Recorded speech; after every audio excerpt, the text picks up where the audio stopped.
Hello મિત્રો, કેમ છો બધા? ગયા લેક્ચરની અંદર એટલે કે ચેપ્ટર નંબર 6 આપણે ચાલુ કરેલું, લેક્ચર નંબર 1 હતો. આજે આપણે ચેપ્ટર નંબર 6માં આગળ વધીશું, પણ થોડી ગયા લેક્ચરની આપણે ટૂંકી માહિતી મેળવી લઈએ. સૌથી પહેલાં મેં તમને સમજાવેલું પ્રસ્તાવના વિશે, કે જેમાં ડીએનએ, આરએનએ શું છે, ડીઓક્સીરિબોન્યુક્લિક એસિડ, આ બાજુ રિબોન્યુક્લિક એસિડ. યાદ છે બધાને કે મોટાભાગના બધા સજીવોમાં જનીન દ્રવ્ય તરીકે શું હોય છે? ડીએનએ. પણ વાયરસમાં જનીન દ્રવ્ય તરીકે શું હોય છે? આરએનએ.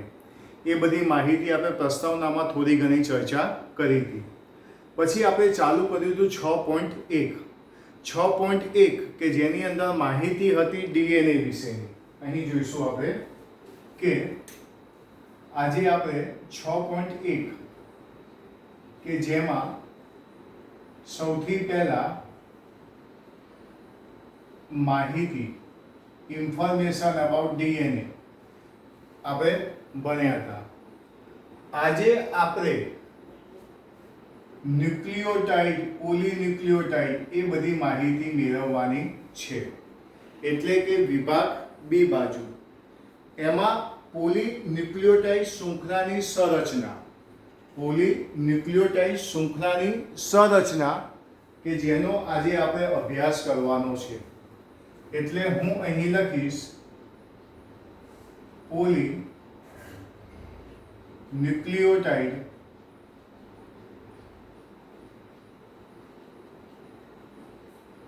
શૃંખલાની સંરચના. ઓકે, તો સૌથી પહેલા મેં તમને 11મા ધોરણની અંદર જ્યારે તમે ન્યુક્લિક એસિડ ટોપિક ભણો છો ત્યારે એવું ભણ્યા કે ન્યુક્લિક એસિડ, અહીંયા ધ્યાન જો બધા,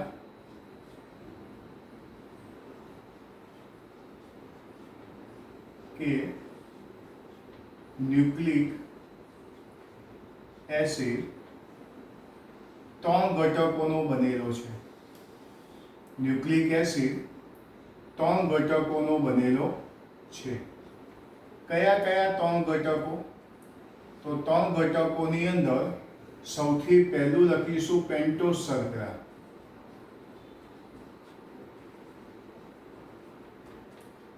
બીજું લખીશું નાઇટ્રોજન બેઝ. અને ત્રીજું લખીશું ફોસ્ફેટ સમૂહ.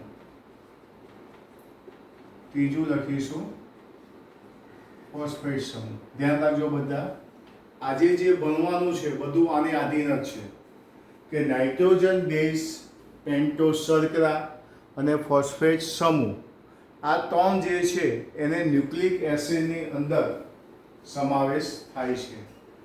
હવે હું અહીંયા પર્ટિક્યુલર તમને કહું પેન્ટોઝ શર્કરા, સમજો. અહીંયા કહું છું પેન્ટોઝ શર્કરા. તો પેન્ટોઝ શર્કરા તરીકે શું હોય? તો પેન્ટોઝ શર્કરા તરીકે આવે ડીએનએ અને આરએનએ. એટલે કે ડીઓક્સીરિબોઝ શર્કરા અને બીજી આવશે રિબોઝ શર્કરા. આને આપણે શું કહીશું? ડીઓક્સી રિબોઝ શર્કરા. અને બીજા નંબરમાં આવશે રિબોઝ શર્કરા. એટલે કે પેન્ટોઝ શર્કરા જે છે, તો પેન્ટોઝ શર્કરાની અંદર ડીઓક્સીરિબોઝ શર્કરા અને રિબોઝ શર્કરાનો સમાવેશ થશે. સેકન્ડ નંબર, તો સેકન્ડ નંબરમાં શું છે? Nitrogen base. સેકન્ડ નંબરમાં શું આપેલું છે? Nitrogen base. તો હું અહીંયા લખીશ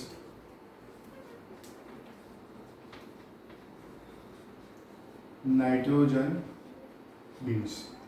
ચલો બધા અહીં જોજો કે આ નાઇટ્રોજન બેઝ છે ને એ 2 પ્રકારના હોય છે. નાઇટ્રોજન બેઝ એ 2 પ્રકારના હોય છે. પહેલું આવશે પ્યુરિન અને બીજું આવશે પિરિમિડિન. પહેલું આવશે પ્યુરિન અને બીજું આવશે પિરિમિડિન. આ જે પ્યુરિન અને પિરિમિડિન જે છે એની જો આપણે વાત કરીએ તો પ્યુરિનમાં સમાવેશ થશે એડેનાઇન અને ગ્વાનિનનો. અહીંયા સમાવેશ થશે એડેનાઇન અને ગ્વાનિનનો. ઓકે. જ્યારે પિરિમિડિન જે છે એમાં સમાવેશ થશે થાઇમિન, સાઇટોસિન, થાઇમિન, સાઇટોસિન અને યુરેસિલનો. થાઇમિન, સાઇટોસિન અને યુરેસિલનો. પ્યુરિનમાં તમે જોઈ શકો છો તો પ્યુરિનમાં સમાવેશ થાય છે એડેનાઇન અને ગ્વાનિનનો. અહીંયા સમાવેશ થાય છે થાઇમિન, સાઇટોસિન અને યુરેસિલનો. હવે આ પ્યુરિન, આ પિરિમિડિન, એક બે વસ્તુ આપણે ખાસ ધ્યાનમાં રાખીશું કે ડીએનએ હોય ને, ડીએનએ ડીઓક્સી રિબોન્યુક્લિક એસિડ, આ ડીએનએ માં થાઇમિન હોતો નથી. સોરી, ડીએનએ ની અંદર થાઇમિન હશે, સાઇટોસિન હશે, પરંતુ ડીએનએ જે છે એમાં યુરેસિલનો અભાવ હોય છે. ડીએનએ માં કોનો અભાવ હોય છે? યુરેસિલનો અભાવ હોય છે. જ્યારે આરએનએ જે છે એ આરએનએ માં થાઇમિનનો અભાવ હોય છે. ફરીથી એકવાર, ડીએનએ માં યુરેસિલ અને આરએનએ માં થાઇમિન નો શું હોય છે? અભાવ હોય છે. એટલે જો ડીએનએ હશે કે આરએનએ હશે, બંનેમાં પ્યુરિનમાં તો ફિક્સ જ હોય, એડેનાઇન અને ગ્વાનિન હોય. તમે નીટ 2019 ના પેપરમાં જોજો, પ્રશ્ન પૂછ્યો છે કે ડીએનએ અને આરએનએ ના પ્યુરિનમાં કયા નાઇટ્રોજન બેઝ આવેલા છે? તો એડેનિન અને ગ્વાનિન. આ તો બંને માટે કોમન. પણ જો ડીએનએ હશે ને તો થાઇમિન અને સાઇટોસિન હશે, યુરેસિલ નહીં હોય. અને આરએનએ હશે તો સાઇટોસિન અને યુરેસિલ હશે, થાઇમિન નહીં હોય. એ ધ્યાનમાં આપણે રાખીશું. ચલો, આ છે પેન્ટોસ શર્કરા, આ છે નાઇટ્રોજન બેઝ.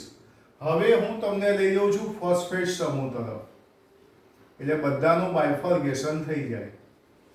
ફોસ્ફેટ સમૂહ, આ જે ફોસ્ફેટ સમૂહ જે છે એની અંદર હોય ફોસ્ફોરિક એસિડ. કયો એસિડ હોય? Phosphoric acid, H3PO4. કયો એસિડ હોય? Phosphoric acid. બીજું, ફોસ્ફેટ સમૂહને કારણે હું અહીં એવું વાક્ય લખીશ કે ફોસ્ફેટ સમૂહને કારણે ડીએનએ ઋણ વીજભાર ધરાવે છે. ડીએનએ ઋણ વીજભાર ધરાવે છે. તો આ જે ડીએનએ જે છે એનો ઋણ વીજભાર કોને આભારી છે? તો ડીએનએ નો ઋણ વીજભાર એ ફોસ્ફેટને આભારી છે. તો સૌથી પહેલા ન્યુક્લિક એસિડ કે જેની અંદર કોનો સમાવેશ થાય છે? તો ન્યુક્લિક એસિડમાં પેન્ટોસ શર્કરા, નાઇટ્રોજન બેઝ અને ફોસ્ફેટ સમૂહનો સમાવેશ થાય છે. પેન્ટોસ શર્કરામાં ડીઓક્સી રિબોઝ શર્કરા અને રિબોઝ શર્કરા આવે. ડીઓક્સી રિબોઝ શર્કરા તરીકે ડીએનએ હોય, રિબોઝ શર્કરા તરીકે આરએનએ હોય. ત્યાર પછી મેં તમને કીધું નાઇટ્રોજન બેઝ. તો નાઇટ્રોજન બેઝ બે પ્રકારના હોય છે, એક પ્યુરિન અને બીજા પિરિમિડિન. પ્યુરિન જે છે તેમાં એડેનાઇન અને ગ્વાનિનનો સમાવેશ થાય છે. પિરિમિડિન જે છે તેની અંદર થાઇમિન, સાઇટોસિન, યુરેસિલનો સમાવેશ થાય છે. ડીએનએમાં યુરેસિલનો અભાવ હોય છે, આરએનએમાં થાઇમિનનો અભાવ હોય છે. ત્યાર પછી આપણે જોયું ફોસ્ફેટ સમૂહ H3PO4. આ ફોસ્ફેટ સમૂહને કારણે ડીએનએ હંમેશા ઋણ વીજભાર ધરાવે છે. ડીએનએ હંમેશા ધન વીજભાર તરફ આકર્ષાય. ડીએનએ ધન વીજભાર તરફ આકર્ષાય, પણ એ તમે ચેપ્ટર નંબર 11 ની અંદર ભણશો, જે બાયોટેકનોલોજીમાં તમારે આવશે. તો ન્યુક્લિક એસિડમાં પેન્ટોસ શર્કરા, નાઇટ્રોજન બેઝ, ફોસ્ફેટ સમૂહ આ લખ્યું. આ સિવાયનું જે છે પેન્ટોસ શર્કરા, નાઇટ્રોજન બેઝ, આ વસ્તુ બધાએ યાદ રાખવાની છે. એકવાર જોઈ લો.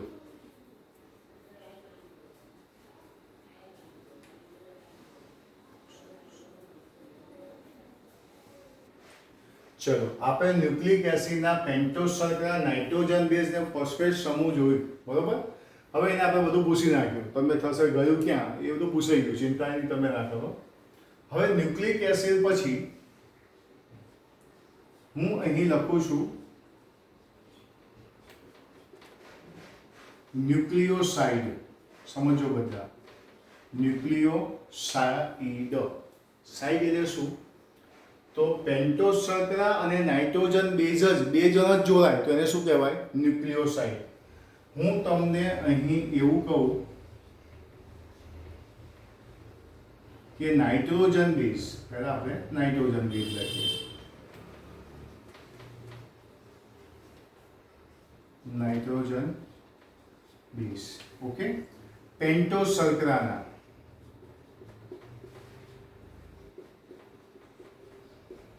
પેન્ટોસ શર્કરાના પહેલા કાર્બન હોય, પેન્ટોસ શર્કરાના પહેલા કાર્બનના OH સમૂહ સાથે જોડાય, OH સમૂહ સાથે જોડાયા. નાઇટ્રોજન બેઝ પેન્ટોસ શર્કરાના પહેલા કાર્બનના OH સમૂહ સાથે જોડાય તો ન્યુક્લિયોસાઇડ બને છે. તો શું બને છે? ન્યુક્લિયોસાઇડ બને છે. મતલબ પેન્ટોસ શર્કરા અને નાઇટ્રોજન બેઝ જોડાઈ ગયા તો શું બની ગયું? ન્યુક્લિયોસાઇડ બને છે. નાઇટ્રોજન બેઝ, ફરીથી એકવાર જોઈશું. નાઇટ્રોજન બેઝ પેન્ટોસ શર્કરા પહેલો કાર્બન OH સમૂહ સાથે જોડાય. હવે જોડાવાની વાત આવી એટલે એમને એમ તો જોડાય નહીં. અહીંયા કોઈક બંધ બને. કયો બંધ બનશે? એન ગ્લાયકોસિડિક બંધ. એન ગ્લાયકોસિડિક બંધ. 11th માં બધું તમે ભણી નાખ્યા છો જૈવિક અણુમાં. નાઇટ્રોજન બેઝ પેન્ટોસ શર્કરાના પહેલા કાર્બનના OH સમૂહ સાથે એન ગ્લાયકોસિડિક બંધથી જોડાય તો શું બનાવે છે? ન્યુક્લિયોસાઇડ બનાવે છે. ઓકે, ફાઈ જાય બધાને કે ન્યુક્લિયોસાઇડ એટલે શું? તો કે નાઇટ્રોજન બેઝ પેન્ટોસ શર્કરાના પહેલા કાર્બનના OH સમૂહ સાથે ગ્લાયકોસિડિક બંધથી જોડાઈ ન્યુક્લિયોસાઇડ બનાવે છે. શું બનાવશે? ન્યુક્લિયોસાઇડ બનાવે છે. હવે હું અહીં ન્યુક્લિયોસાઇડ જે છે એના જેવું ન્યુક્લિયોટાઇડ લખું. શું લખું છું? ન્યુક્લિયોટાઇડ. હવે ન્યુક્લિક એસિડ એ ન્યુક્લિયોટાઇડ. ત્રણે ત્રણ ઘટકો હોય કે પેન્ટોસ શર્કરા વત્તા નાઇટ્રોજન બેઝ વત્તા ફોસ્ફેટ સમૂહ એટલે શું કહેવાય? ન્યુક્લિયોટાઇડ. ત્રણે ત્રણને ભેગા લખો એટલે ન્યુક્લિયોટાઇડ કહેવાય. પણ આપણે થોડી બુદ્ધિ વાપરીએ. 1 અને 2 બરાબર શું છે? ન્યુક્લિયોસાઇડ છે. અને આ શું છે? 5 ફોસ્ફેટ સમૂહ છે. તો આ જે ફોસ્ફેટ સમૂહ ન્યુક્લિયોસાઇડની અંદર હું ફોસ્ફેટ સમૂહને ઉમેરી દઉં. ન્યુક્લિયોસાઇડમાં જો હું ફોસ્ફેટ સમૂહને ઉમેરી દઉં તો ન્યુક્લિયોટાઇડ બની જાય. બરોબર છે?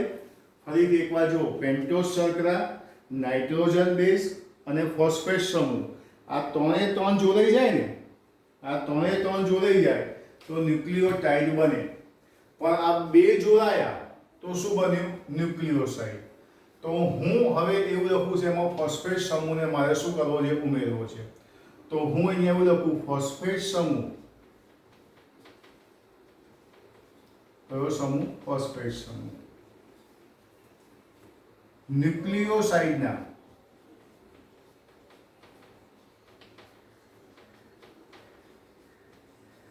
ફરીથી એકવાર ફોસ્ફેટ સમૂહ ન્યુક્લિયોસાઇડના કયા નંબરનું કાર્બન હવે આપણે લઈશું? 5મા નંબરના. 5મા કાર્બનના OH સમૂહ સાથે જોડાશે. ન્યુક્લિયોસાઇડના 5મા કાર્બનના OH સમૂહ સાથે જોડાઈ જાય તો શું બનાવે છે? ન્યુક્લિયોટાઇડ બનાવે છે. ફરીથી એકવાર એકદમ ઇઝી છે. મેં ફોસ્ફેટ સમૂહને ઉમેરી દીધો. કોની અંદર ઉમેરી દીધો? આ બંને એટલે ન્યુક્લિયોસાઇડ. ન્યુક્લિયોસાઇડના 5મા કાર્બનના OH સમૂહ સાથે એમાં ઉમેરી દીધો. તો શું બન્યું? ન્યુક્લિયોટાઇડ. ખાલી બે ભેગા થાય તો ન્યુક્લિયોસાઇડ અને ત્રણે ભેગા થાય તો ન્યુક્લિયોટાઇડ. અહીં જેવો N ગ્લાયકોસિડિક બંધ બને છે, ન્યુક્લિયોસાઇડમાં કયો બંધ બને છે? N ગ્લાયકોસિડિક બંધ બને છે. એવો અહીંયા પણ એક બંધ બનશે જેને આપણે ફોસ્ફોએસ્ટર બંધ કહીશું. જેને આપણે ફોસ્ફોએસ્ટર બંધ કહીશું. જેને આપણે શું કહીશું? ફોસ્ફોએસ્ટર બંધ. બંનેમાં ડિફરન્સ. નીટ 2017નું જે પેપર હતું એમાં એક સવાલ પૂછેલો કે ન્યુક્લિયોસાઇડ ન્યુક્લિયોટાઇડથી કઈ રીતે જુદા પડે છે? તો ફોસ્ફેટ સમૂહના કારણે. કારણ કે ન્યુક્લિયોસાઇડ હોય તો આ બંને જ હોય અને ન્યુક્લિયોટાઇડ હોય તો આ ત્રણે હોય. એટલે શું વધારે આનું આવ્યું? ફોસ્ફેટ સમૂહ. ન્યુક્લિયોસાઇડમાં કયો બંધ બનશે? N ગ્લાયકોસિડિક બંધ. ન્યુક્લિયોટાઇડમાં કયો બંધ બનશે? ફોસ્ફોડાયસ્ટર બંધ. તો પહેલા આપણે યાદ રાખીશું ન્યુક્લિયોસાઇડ કે જેની અંદર નાઇટ્રોજન બેઝ અને પેન્ટોઝ સરખા. પહેલો કાર્બન OH સમૂહ. અહીંયા ન્યુક્લિયોસાઇડના 5મા કાર્બન સાથે OH સમૂહ જોડાઈ ગયો. ફોસ્ફોડાયસ્ટર ફોસ્ફોએસ્ટર બંધથી જોડાયો તો ન્યુક્લિયોટાઇડ બન્યું. તો આ જે માહિતી થઈ એ કોની થઈ? ન્યુક્લિયોટાઇડની. ન્યુક્લિયોસાઇડ વિશે માહિતી પૂરી કરી. આ છે ન્યુક્લિયોટાઇડ. હવે અહીં જોજો બધા, જેમાં હું લખીશ ડાઇન્યુક્લિયોટાઇડ. જેમાં હું લખીશ ડાઇન્યુક્લિયોટાઇડ. હવે ડાઇન્યુક્લિયોટાઇડ એટલે શું? તો તમે કહેશો ન્યુક્લિયોટાઇડ વત્તા ન્યુક્લિયોટાઇડ બરાબર શું આવશે? ડાઇન્યુક્લિયોટાઇડ. ન્યુક્લિયોટાઇડ વત્તા ન્યુક્લિયોટાઇડ બરાબર શું આવશે? ડાઇન્યુક્લિયોટાઇડ. વાત સાચી છે પણ જોઈએ. હું અહીંયા એવું લખું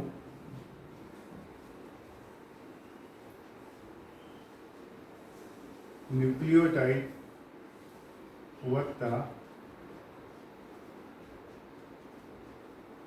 ન્યુક્લિયોટાઇડ બરાબર ડાઇન્યુક્લિયોટાઇડ. ન્યુક્લિયોટાઇડ વત્તા ન્યુક્લિયોટાઇડ બરાબર ડાઇન્યુક્લિયોટાઇડ. એનો મતલબ એવો કહેવાય, પહેલા ન્યુક્લિયોટાઇડનો ત્રીજા નંબરનો કાર્બન, પહેલા ન્યુક્લિયોટાઇડનો ત્રીજા નંબરનો કાર્બન બીજા ન્યુક્લિયોટાઇડના 5મા નંબરના કાર્બન સાથે, પહેલા ન્યુક્લિયોટાઇડનો ત્રીજા નંબરનો કાર્બન બીજા ન્યુક્લિયોટાઇડના 5મા નંબરના કાર્બન સાથે ફોસ્ફોડાયસ્ટર બંધથી જોડાય છે. આ બંને એકબીજા સાથે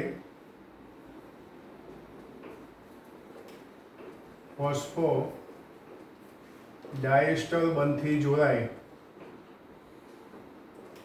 તો શું બનાવે છે? ડાઇન્યુક્લિયોટાઇડ બનાવે છે. ન્યુક્લિયોસાઇડ એટલે આ બંને, ન્યુક્લિયોટાઇડ એટલે આ ત્રણે, અને ડાઇન્યુક્લિયોટાઇડ એટલે ન્યુક્લિયોટાઇડ વત્તા ન્યુક્લિયોટાઇડ બરાબર શું આવશે? ડાઇન્યુક્લિયોટાઇડ.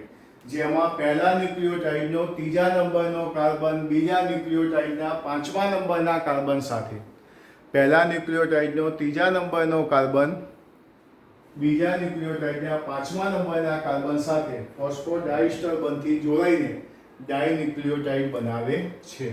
તો આ માહિતી આપણી થઈ ડાઇન્યુક્લિયોટાઇડ વાળી. ઓકે, તો ડાઇન્યુક્લિયોટાઇડ પછી હું અહીં લખીશ પોલીન્યુક્લિયોટાઇડ. એના પછી હું અહીંયા લખીશ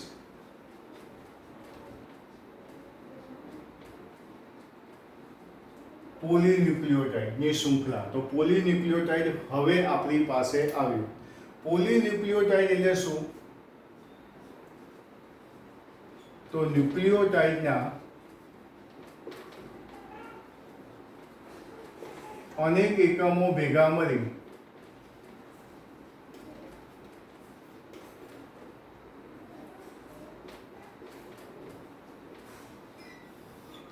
પોલીન્યુક્લિયોટાઇડ બનાવે છે. ફરીથી એકવાર પોલીન્યુક્લિયોટાઇડ કોને કહેવાય? ન્યુક્લિયોટાઇડના ઘણા બધા એકમો ભેગા મળી પોલીન્યુક્લિયોટાઇડ બનાવે છે. હવે અહીંયા પોલીન્યુક્લિયોટાઇડ જે બને એ ઘણા બધા એકમો ભેગા મળીને બન્યા, એટલે એનો એક છેડો જે છે, એક છેડો 3' તરફ હોય છે અને બીજો છેડો જે હોય છે એ 5' તરફ હોય છે. એક છેડો ક્યાં હોય છે? 3' તરફ, અને બીજો છેડો ક્યાં હોય છે? 5' તરફ હોય છે. જે 3' તરફ હોય છે ત્યાં OH અને અહીંયા શું હોય છે? PO2. 3' 5' આ બે છેડા ન્યુક્લિયોટાઇડના ઘણા બધા એકમો ભેગા થઈ એકબીજા સાથે જોડાઈ પોલીન્યુક્લિયોટાઇડ બનાવે છે. પોલીમરના એક છેડા પર 5' હોય છે કે જ્યાં PO2 અને 3' હોય છે ત્યાં શું હોય છે? OH હોય છે. પોલીન્યુક્લિયોટાઇડ શૃંખલા જે આખી બની એની અંદર આપણે જોવા જઈએ તો ખૂબ જ મહત્વનો એક MCQ જે આપણે ખાસ ધ્યાન રાખવાનો છે. જો કે આગળ જતા ફરી આ લાઈન આવશે, પણ અહીંયા કહી દઉં કે જે પોલીન્યુક્લિયોટાઇડ જે છે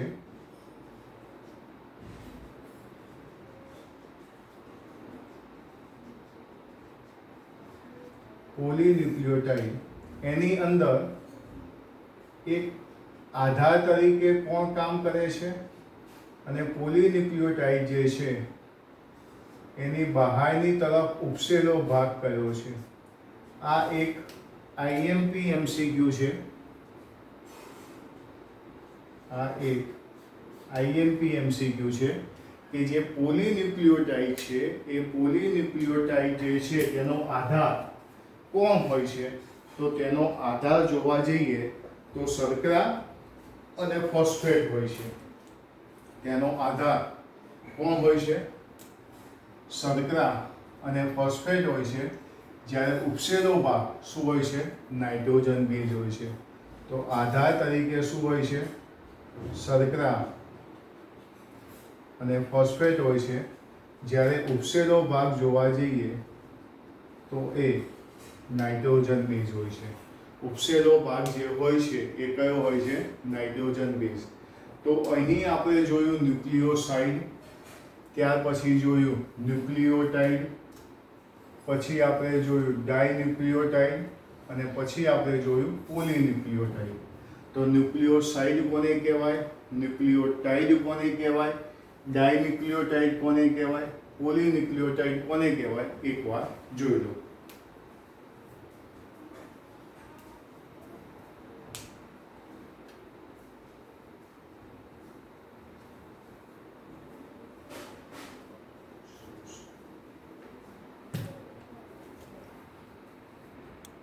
પોલીન્યુક્લિયોટાઇડની શૃંખલાની સંરચના આપણે જોઈ.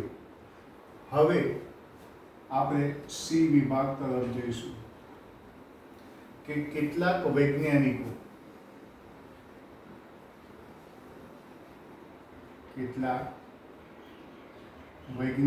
વિશે. ઓકે, આ બધાની તમને PDF જે આપું ને PDF માંથી પણ ખાસ બધા જોજો કે 6.1 તો 6.1ની આખી PDF તમને મોકલીશ તો 6.1ની PDF પણ તમારે બધાએ તૈયાર કરવાની છે. તો હવે કેટલાક વૈજ્ઞાનિકો વિશે, એમાં સૌથી પહેલું નામ લખીશ જોન્સન ફ્રીડરિક મિસર. આવું નામ સાંભળ્યું છે? જોન્સન ફ્રીડરિક મિસર 1869ની સાલ. કોઈ હતું ના, આપણે નતા. આ જોન્સન ફ્રીડરિક મિસરે શું કર્યું? તો મનુષ્યના રુધિરની અંદર જે શ્વેત કણો જે છે એ શ્વેત કણોની અંદર અજ્ઞાત કાર્ય કરતો નિર્બળ એસિડિક પદાર્થ જોયો. આપણું રુધિરમાં શ્વેત કણ, શ્વેતકણની અંદર અજ્ઞાત શું કામ કરતો તો ખબર હતી નહીં, પણ અજ્ઞાત કાર્ય કરતો નિર્બળ એસિડિક પદાર્થ જોયો. એ એસિડિક પદાર્થને એણે નામ આપી દીધું શું? DNA. તો જોન્સન ફ્રીડરિક મિશર એ સૌથી પહેલું કોષ કેન્દ્રમાં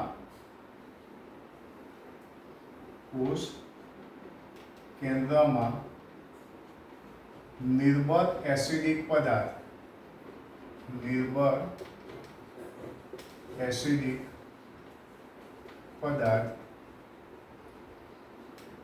DNA. કોષ કેન્દ્રમાં નિર્બળ એસિડિક પદાર્થ DNA ની ઓળખ કરી. અને DNA ની શું કરી? ઓળખ કરી. ઓકે. નંબર 2, એને સૌપ્રથમ ન્યુક્લિયન શબ્દ આપ્યો. તો અહીંયા લખીશ ન્યુક્લિયન શબ્દ આપનાર. તો ન્યુક્લિયન શબ્દ આપનાર કોણ હતા? જોન્સન ફ્રીડરિક મિશર. તો પહેલું વૈજ્ઞાનિકનું નામ આપણે યાદ રાખીશું, જોન્સન ફ્રીડરિક મિશર. હવે ત્યારબાદ 2 વૈજ્ઞાનિક આવશે, વિલ્કિન્સન અને ફ્રેન્કલિન. વિલ્કિન્સ અને ફ્રેન્કલિન.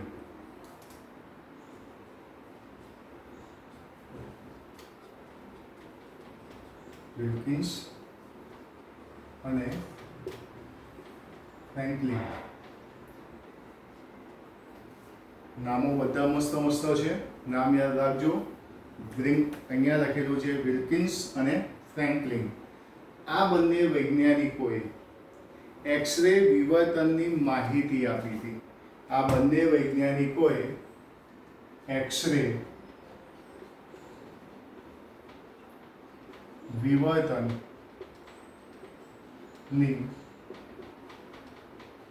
માહિતી આપી. તો એક્સરે વિવર્તનની માહિતી આપનાર કોણ હતા? વિલ્કિન્સ અને ફ્રેન્કલિન. ત્યારબાદ વોટસન અને ક્રિક, જેના નામથી બધા પરિચિત છો.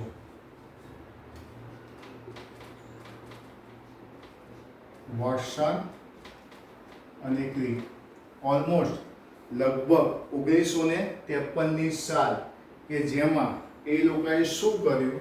તો ઈસવીસન 1953માં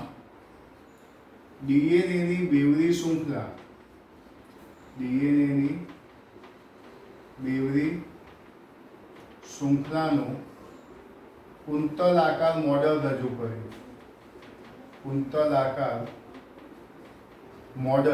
રજૂ કર્યું. કોને?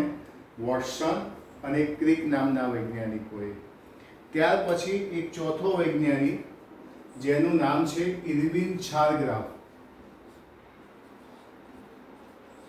એનું નામ છે ઇરવિન ચારગ્રાફ. આ એક એવો વૈજ્ઞાનિક કે જેને કહ્યું કે એડેનિન અને થાઇમિન, ગ્વાનિન અને સાઇટોસિન વચ્ચેનું પ્રમાણ અચળ અને એકબીજાને સમાન હોય છે. એણે શું કીધું? એડેનિન અને થાઇમિન તથા ગ્વાનિન અને સાઇટોસિન. પહેલા શું લખ્યું?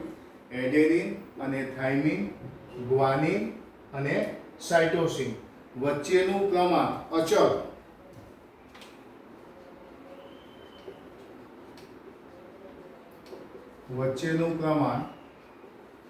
અચળ અને એકબીજાને સમાંતર હોય છે.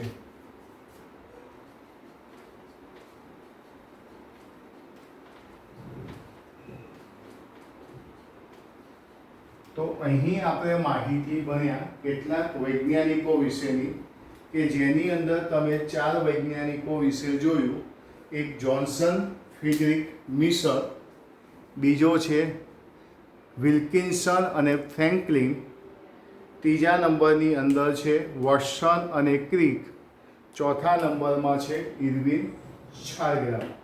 આ ચારગ્રાફે જે નિયમો આપ્યા કે એડેનિન અને થાઇમિન ગ્વાનિન અને સાઇટોસિન આ બંને વચ્ચેનું પ્રમાણ અચળ અને એકબીજાને સમાંતર હોય છે. તો બી વિભાગ પોલીન્યુક્લિયોટાઇડ શૃંખલાની સંરચના આપણે પહેલાં જોઈ અને પછી આપણે કેટલાક વૈજ્ઞાનિકો વિશે જોયું. એકવાર બરોબર શાંતિથી જોઈ લો. ચોપડીમાંથી પણ તમારે આ વસ્તુ તૈયાર કરવાની છે. તો અહીં આ લેક્ચર નંબર 2માં જેટલું આવે છે એટલું બધાએ તૈયાર કરું, ચોપડામાં એકવાર વ્યવસ્થિત લખી દેવું. ઓકે.